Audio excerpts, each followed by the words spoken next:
আসসালামু আলাইকুম রহমতুল্লাহ। হাসরের ময়দানে বান্দা তার দুনিয়াবি জীবনের কৃতকর্মের হিসাব নিকাশ দেওয়ার জন্য নিজেদের কর্মফল অনুযায়ী হাসরের মাঠে উঠতে থাকবে। এই ব্যাপারে পবিত্র কুরআন মাজিদে মহান আল্লাহর ঘোষণা হলো, সিংহায় ফু দেওয়া হলে মানুষ হাসরের মাঠে দলে দলে বিভক্ত হয়ে উঠবে। দুনিয়ার জমিনে সমাজে বিশৃঙ্খলা সৃষ্টিকারী লোকেরা বানরের আকৃতিতে উঠবে। দুনিয়ার জমিনে থেকে হারাম বস্তু ভক্ষণকারী লোকেরা শূকরের আকৃতিতে উঠবে। দুনিয়ার জমিনে অন্যায়ভাবে বিচারকারীগণ অন্ধের আকৃতিতে উঠবে। মিথ্যা সাক্ষ্য প্রদানকারী লোকেরা আগুনে পুড়ে ক্ষয় বিক্ষত দেহ আকৃতি নিয়ে উঠবে।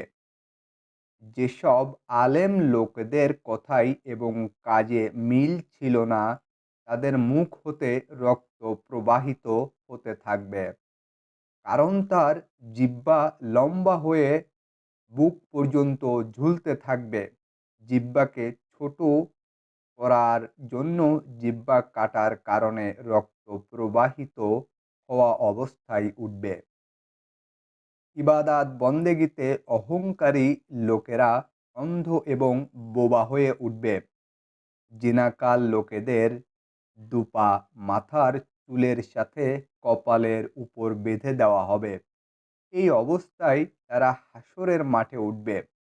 মসজিদে বসে যে সকল লোক গল্পগুজব করেছে, সে সকল লোকেরা মাতাল অবস্থায় উঠবে। চগল খদ্দের জিহ্বা অনেক দূর লম্বা করে উঠানো হবে। আল্লাহর নির্দেশ অমান্যকারীরা ও নির্দেশ আদায়ের ব্যাপারে অবহেলাকারীরা লোকেরা মাতালের মতো এদিক সেদিক খেলাধুলা অবস্থায় উঠবে। নিন্দুক, দুর্নাম রটনাকারী, চগলখোর লোকেরা গন্ধের জামা পরিহিত অবস্থায় উঠবে। সুদখোর লোকেরা শূকরের আকৃতিতে উঠবে। এ অবস্থায় হাসরের ময়দানে তাদেরকে উঠানো হবে এবং তাদের বিচার কার্য সম্পাদন করা হবে।